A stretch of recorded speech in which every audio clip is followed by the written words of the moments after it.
Hi guys, in this video I'm going to teach you how to make this dolphin, which is my worker dolphin. It's about a 4 or 5 minute design, and it's very popular during, of course, the summer times, where when I make one I have to make at least two or three at a party, event, or restaurant if they see it. So get your grays out, your whites out. You could use your blues, whatever you want to make your dolphin. So get your balloons ready because we're going to make this right now. Let's go. Okay, so to make the dolphin, you're going to need the following. You're going to need a 160 balloon of the color of the dolphin. So as you see in the photo, I'm going to use a gray. So I'm going to go gray. So 160 gray, 260 white, two 260 grays, and a 5-inch gray as well. And as for the pens, I use a Sharpie, a black Sharpie, a blue Sharpie, and the white Eddings pen. So just like all the other tutorials, I'm going to show you two views. The performer's view, the view that I see when I'm performing, and the audience view, which is usually what you see when you're also learning as well. So choose which one you like and let me know which one you like best. Leave a comment down below, or if you have any other questions or suggestions, let me know. So to start, we're going to start off with a gray 260 balloon. And I do about a hand's thumb width length, and I'm squeezing it, softening it, tying it, and dropping it. That's okay. It's all right. So I'm going to use a white balloon. This one I'm not going to tie it as of now because I'm going to put it together like a duplex, like what you would do when you do decor. So I'm wrapping the white with the gray one time and doing a double knot, so I don't have to lock the white and then lock the gray and white together. Now I'm doing a 1-inch pinch twist, another 1-inch pinch twist. So you're going to do two 1-inch pinch twists where the dorsal fin is located. And now I'm going to make the dorsal fin. So I'm going to do a 3 to 4 inch shock twist for the front of the dorsal fin, and about a 3-inch or 2.5 to 3-inch for the back of the dorsal fin. So it has that taper look. And then I lock it in. So you can actually see the dorsal fin, the front one's a little bit bigger than the other. And I'm going to squeeze that part, the gray, soften it. And I'm going to get a 5-inch round, and that's going to be the head of the dolphin. So I'm going to blow it up about orange shape, but then I squeeze the balloon to look like a pear. And when I tie it higher to the nozzle so I can squeeze the balloon, as I'm showing you right now, where I could squeeze it. It looks like a pear now. And you want it that soft because you're going to do a sidewall bubble later on. But before I lock it in, I'm squeezing the balloon, and then I'm wrapping that nozzle there, because if you don't squeeze it, it won't be softened when you wrap it around. So now I'm going to do a sidewall bubble on that round, as I'm showing you right there, not on the back, on the side. So I'm squeezing it because I softened it, and I'm going to ring it. And then it has a small bubble. It takes practice. This takes practice. And then I'm squeezing the white a little bit and just rolling it over next to the sidewall bubble and just locking it in at its natural position, where I think that's going to be the bottom of the dolphin. Then I squeeze it, and then I match that white to the opposite side and lock it in on the dorsal fin as well again. And that's pretty much almost the front of the dolphin. And now we're going to do the fins, and that's where I use the 160. The 160 balloon, the reason why I do that, it makes the fins more thinner, and I do about a full hand thumb length on one side, and then I'm just looping it, locking it together. And with the 160, I lock it in not 2 times, I do 3 knots. Reason being, somehow it deflates when you do 2 because it's that thin, or I'm too rough on it. And now I'm stretching the balloon, and I'm going to split that in half, that round. And I'm going to push it down, make it like a figure 8, rotate it, and I'm going to actually feed it through the other end so it doesn't unlock itself, just for now. And you have eyes. And I'm going to wedge one of the fins through the white and the 5-inch round in between the two right there, as you can see. And so you can see the fin on one side and the fin on the other side. And for that 2-inch, I'm going to wrap around from the dorsal fin from one side to the other side. So I'm going to go on top of the fin, wrap it around the front where that sidewall bubble is, and go on the other side of the other fin and lock it in at the dorsal fin. So I just did a quick wrap around to make it have a 3-dimensional look on the front of the dolphin. And now I'm just rotating it, locking it in between the 2 pinch twists. So you have almost the front almost complete. And so now for the fins, I'm going to make a bubble 1/3 of the fin. As you can see right there, I did 1/3 on that one. And I did 1/3 of the bubble, of the whole circle of the bubble. So pretty much the back fin is more of a 1/3 of it. You'll get it. And then I'm just shock twisting the front a little bit. You don't have to, it's just optional.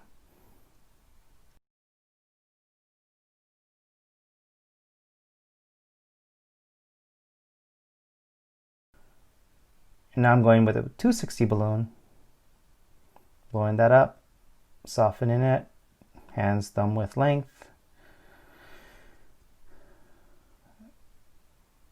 And I'm going to lock that one to where the dorsal fin, the 2 pinch twists are. I'm just going to wrap it around. And then I'm going to grab all 3 of the 260 balloons, the 2 grays and the 1 white.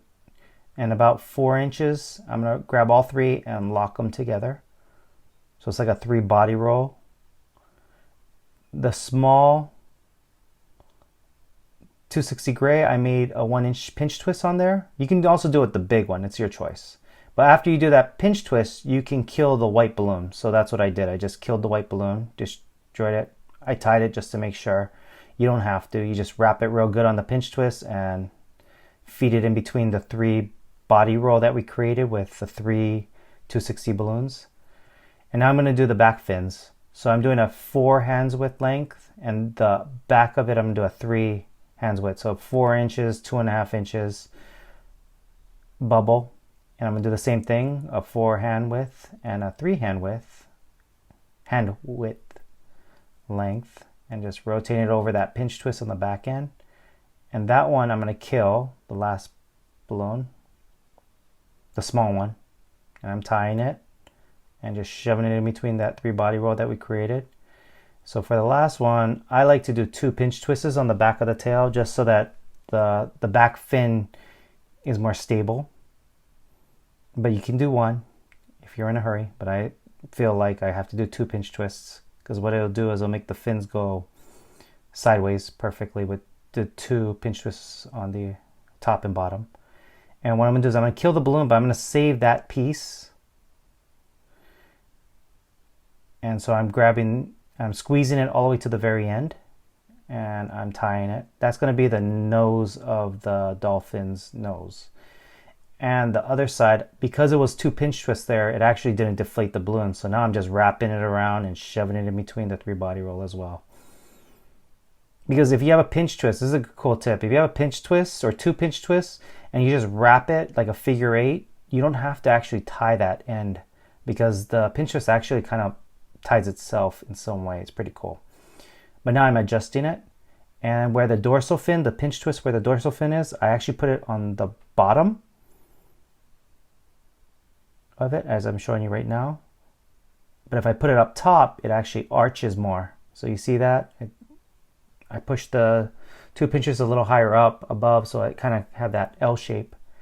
And now with the front fin, I put it in the front on top of that wraparound, and then I put it in between where that sidewall bubble and lock it in, wrap it around, and I shove it in between the whites, the 2 whites.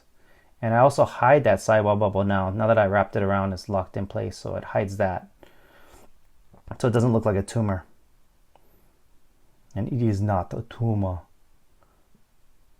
Okay, so that's where your design of the dolphin is done. Now for the drawing.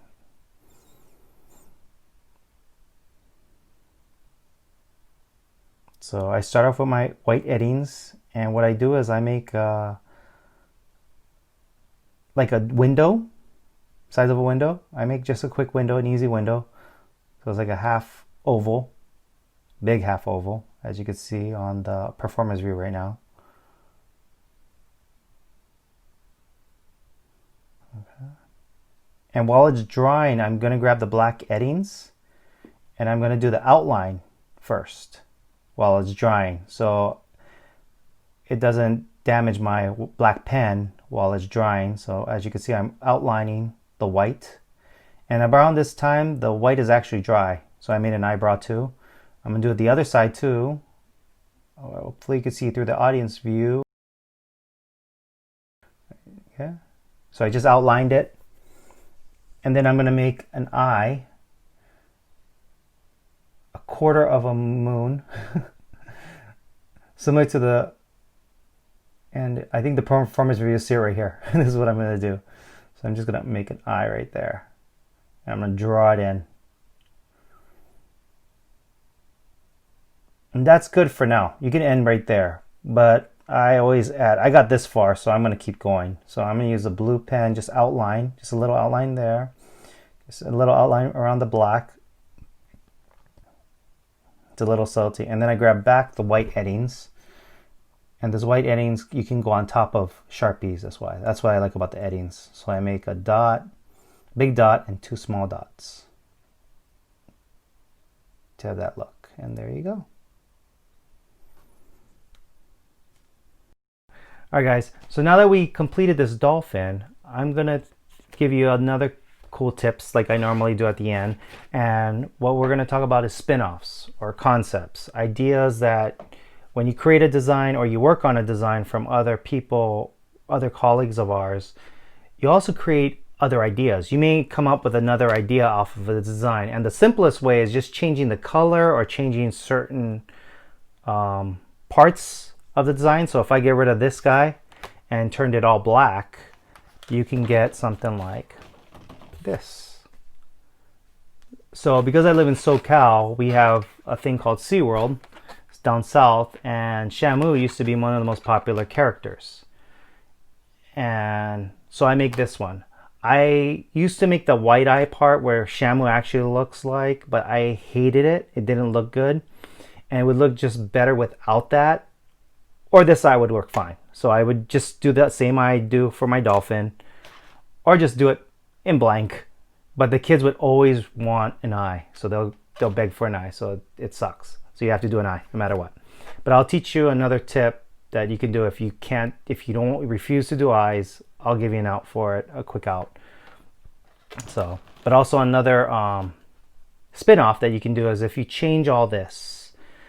Let's say you get rid of the dorsal fin, and put this a pointy thing right here on the front. You can get what we know as a horn, or a narwhal, what we call it. So 5, 6, 7 years ago, or something around that time, I didn't know what this was. I thought this was like a unicorn or pegacorn. Didn't exist, but they do exist under the water. So they're the unicorn under the sea. And so I just made a dolphin with a horn, and the kids loved it. But then I started doing research, realizing that they don't have a front beak and a dorsal fin. So it's actually simpler to make this one, because you don't have to make all this extra stuff, and so it's easy to do. Also, another thing about the fins, the dolphin, we did 160. You can use 260. It's optional. The only difference, the reason why I do 160 is that it has better definition. It looks better. But the 260 works just fine. So if you don't carry 160 balloons, or you don't want to add more balloons to your bag, just use the 260. So that's just a quick out. Just remember, when you do this, you want to soften as much as you can, as best you can, because you're going to feed it through here and it's going to squeak through, and hopefully it doesn't pop, but it should be fine. Like I said, the black, yeah, squeeze it really good, because somehow the black has a harder time feeding it through. So that would be a little harder to do, but just practice. So that's the tip. Oh, as for the the horn, what do? I do what we magicians use nowadays. It's called natural adhesive. You just rub it and slip it on and it sticks right on, nice and clean, and it locks in nicely. The kid's okay. They're messy as well, so it's no problem. No, we use what's called glue dots. And with glue dots is good. You can go to any hardware and get a glue dots. But the problem with glue dots in different weather conditions, like cold weather, somehow it doesn't stick that well. And especially when the balloons have powder on it, somehow the powder gets removed. So I use an alternative than glue dots, which is called UGLU. These dashes. These actually handle through many better conditions. I noticed that. And also the powder, it doesn't affect too much of the powder. So I still do a quick wipe down, because sometimes you have balloons that have too much powder. And so I do a quick wipe down with my hands or whatever.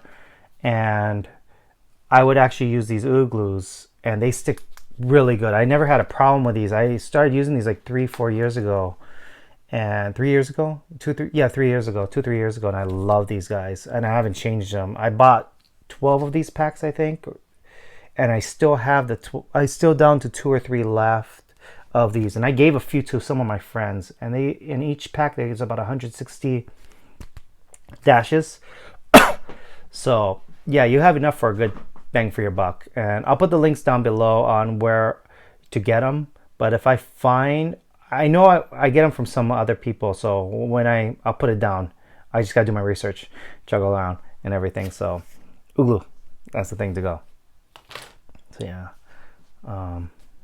Oh, another tip, as for balloons, especially dolphins, you want to do some animation, or kind of like make it come to life.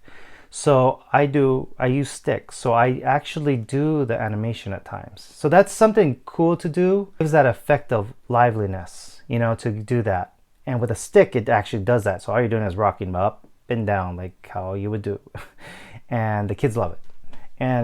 But the sticks, I get them, it's a balloon stick. As for I like the blue and the clear ones. These, I only get them at one place, somewhere in Continental Sales in San Francisco. I'll put the links down below as well on this one too. But I use these all the time. Not all the time. I'm selective on my clients. And this is actually powerful to do, especially when you're doing parks. Using sticks on balloons is a huge difference, because when you have a party and the parents have 2 kids, which is easier to hold for the parents? 2 balloons like this or 2 balloons like this, you know? So in the park, of course, they're going to just place it down with their hands down, this and that, because they're going to carry it all the time. And they can't carry this all the time. It gets irritating to carry it after 5 minutes. So they're going to let it go and put it on the grass. And you know what happens to balloons when it hits the grass? It does pop.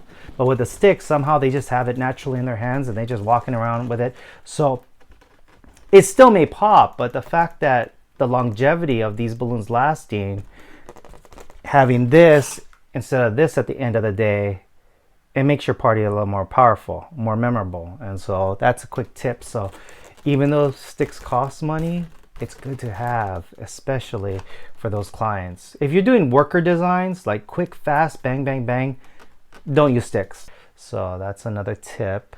And oh, one last thing.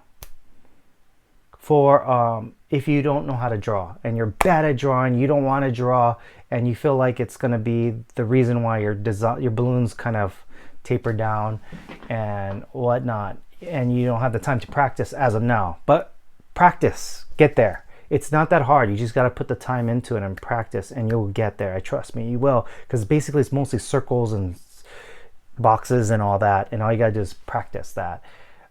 One quick tip is using stickers. These are pony eyes, so these are perfect for the dolphin, for ponies, because they're symmetry, they're side by side, so you can't see both eyes at the same time. So these work perfectly, but you could also do it with 2 eyes side by side like this, but they are better for ponies and dolphins and shamus. So if I were to grab one of these stickers, and these are fast to apply, all you gotta do is peel the sticker off, this one, and all you gotta do is slap it right on. Bam, done. You don't even have to draw. They do cost, of course, like any other thing. But the value that you get from this is amazing. I've done so many of these events. I've done so many events where I had to do events where I had to go quick, boom, boom, boom, boom, boom, and I would do these stickers, especially the princesses and stuff. And I would use the princess stickers, and some people think they're toys. It's a balloon, but they think it's a different element of balloons to another level, and so they go crazy. Sometimes even when I draw it, of course, they think it's that a toy as well. However, the drawing takes 2 minutes to draw. A sticker to apply can take 20 seconds or less. This one took 2 seconds. So you do 2 seconds here, 2 seconds here. Within 5 to 7 seconds, you are done with a design that is wow. And they're gonna go cray cray. Okay, sorry, it's Ray J. Cray cray cray. Yeah. So you have this. Let me stick this in. And then you have this right here, and they go crazy on this. And you're selling a different element. And you just put the cost into it. It doesn't cost that much. It's very minimal for what it's worth. And I guarantee you, you may only spend like $5 at an event with this. Just add the $5 into your clients, and the clients will pay for it because it's well worth the style of what you're going to do. So that's a quick tip. Increase your rates. That's about it for today, and I'll see you guys next week. All right. Catch you later.